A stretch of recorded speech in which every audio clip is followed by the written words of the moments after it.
Baik rekan-rekan mahasiswa, untuk kali ini saya akan melanjutkan materi teori graf mengenai jenis-jenis graf khusus. Kalau pada video yang lalu saya sudah memberikan tentang jenis-jenis graf khusus, maka pada video kali ini saya akan melanjutkan tentang isomorfik.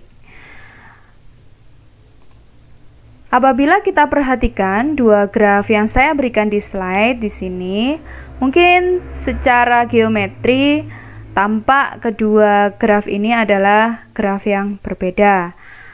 Namun, pada prinsipnya kedua graf ini adalah sama.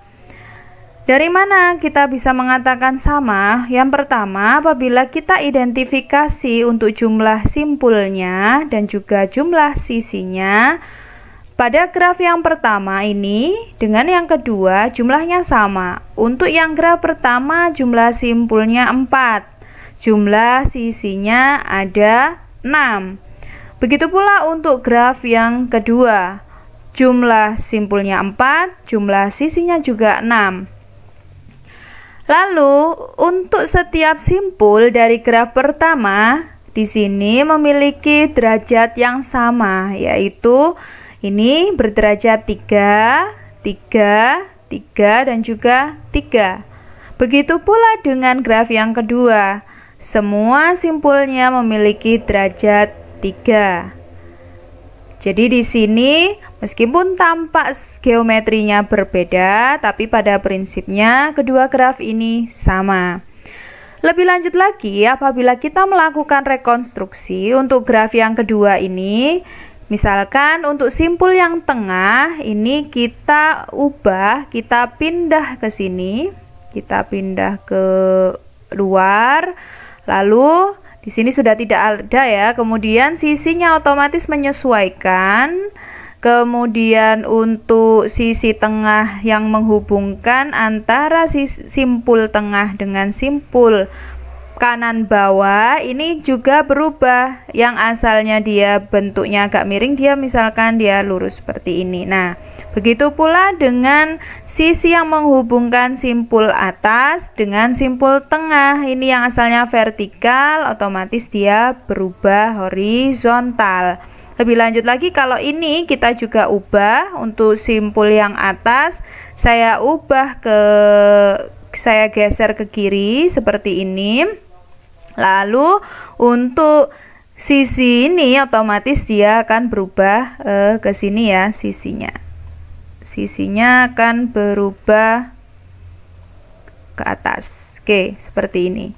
Kemudian untuk sisi ini sudah tidak ada ya, otomatis. Kemudian di sini tadi untuk sisinya yang menghubungkan antara simpul bawah kanan dengan simpul atas ini dia bergeser, kita pindah, dia yang asalnya di sini dia akan pindah miring mengikuti perubahan simpul. Jadi seperti ini. Oke. Lalu untuk yang tadi, yang vertikal tadi yang asalnya lurus, dia akan berubah menjadi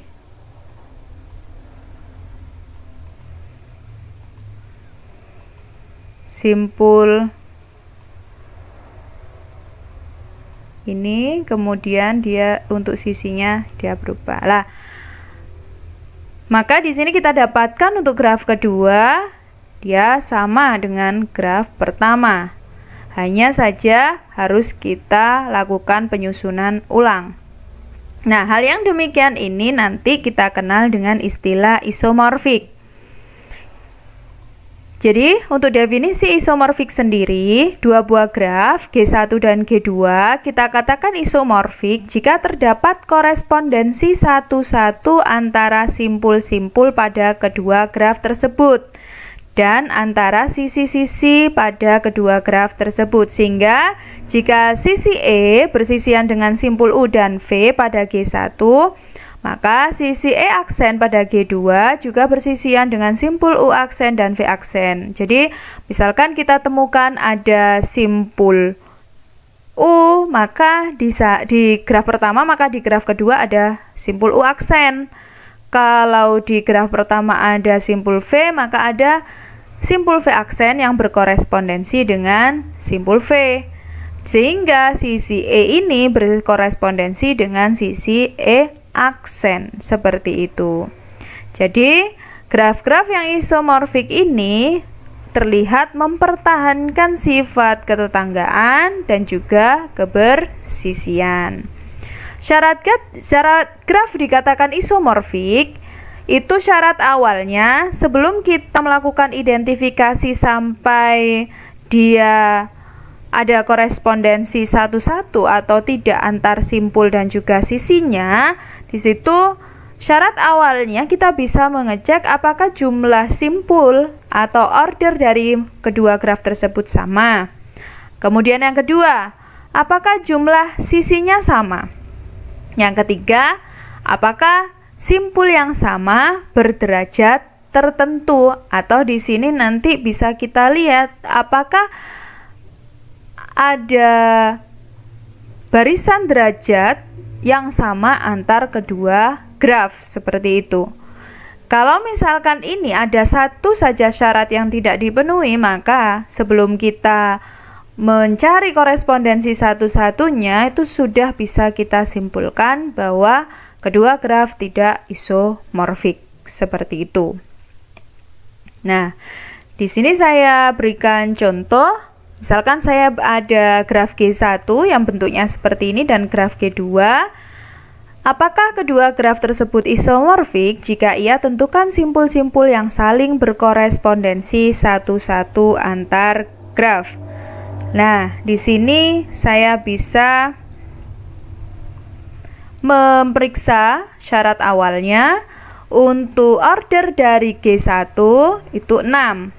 Sedangkan untuk order dari G2 juga sama, 6. Sedangkan jumlah sisinya di sini untuk G1 jumlah sisinya ada 9. 1, 2, 3, 4, 5, 6, 7, 8, 9. Seperti itu. Jadi sama-sama ini di sini sisinya 9. Sedangkan di sini ini juga sama 9. 1 2 3 4 5 6 7 8 9. Jadi baik ordernya maupun size-nya sama. Lalu apakah barisan derajat G1 sama dengan barisan derajat G2? Kita lihat kebetulan di sini semua simpulnya berderajat 3 untuk G1, begitu pula untuk G2, sehingga otomatis barisan derajatnya juga sama. Sehingga ada kemungkinan dua graf ini adalah isomorfik. Tapi 3 syarat awal itu belum cukup untuk membuktikan dia isomorfik atau tidak. Untuk membuktikan isomorfik atau tidaknya, kita harus mencari korespondensi satu-satu antar simpul dan juga sisi. Nah, di sini dengan pertama kita ada misalkan simpul U1. Kita di sini tentukan dia sama dengan V1. Maka di sini U1 dia bertetangga dengan siapa? U1 dia bertetangga dengan U4, U5 dan juga U6. Sedangkan V1 dia bertetangga dengan V, ya ini V6, kemudian V4 dan juga V2. Lalu di sini untuk U2 kita ambil selanjutnya, misalkan di sini untuk U4 dia bertetangga dengan U1, U2 dan juga U3. Untuk 4 itu dia berkorespondensi misalkan di sini dengan V6. Maka di sini untuk ini jika U4 korespondensi dengan V6, untuk saya lanjutkan untuk U5 dia berkorespondensi dengan V4. Sedangkan untuk U6 dia berkorespondensi dengan V2. Karena apa? U1 tadi kan bertetangga dengan U4, U5, dan U6. Sedangkan V1 bertetangganya dengan V6, V4, dan V2. Jadi U4 dengan V6, U5 dengan V4, sedangkan U6 dengan V2. Lalu kita lanjutkan. Kalau sudah misalkan U4 tadi V6, kita lihat sekarang U4 dia bertetangga dengan siapa saja? U1, U2, U3. Nah, di sini U6 bertetangga dengan siapa saja? V1, V3, V5. Sehingga apa? U2 misalkan berkorespondensi dengan V3. Kemudian untuk yang U3 dia berkorespondensi dengan V5. Lalu masih bisa kita cek lagi apakah sudah benar yang kita buat tadi. Intinya kan U1 berkorespondensi dengan V1, U4 berkorespondensi dengan V6, kemudian U5 berkorespondensi dengan V4, sedangkan U6 dia berkorespondensi dengan V2. Lalu lanjutannya U2 dia berkorespondensi dengan V3, kemudian U3 dia berkorespondensi dengan V5. Sedangkan sedangkan U1 tadi dengan V1. Seperti itu. Jadi kita cek apakah dia bertetangga dengan siapa, maka tetangganya itu yang kemudian kita korespondensikan dengan yang ada di graf kedua. Misalkan U1 bertetangga dengan U4, ini V1 bertetangga dengan V6, maka U4 berkorespondensi dengan V6. Seperti itu. U1 bertetangga dengan U5, V1 nya bertetangga dengan V4, maka U5 berkorespondensi dengan V4. Sedangkan U1 bertetangga dengan U6, V1 bertetangga dengan V2, maka U6 ini berkorespondensi dengan V2. Seperti itu. U4, tadi kan U4 itu korespondensinya adalah V6, bertetangga dengan U1 yaitu V1, korespondensinya bertetangga dengan U2, berarti U2 itu korespondensinya V3. Sedangkan U3 dia berarti korespondensinya adalah V5.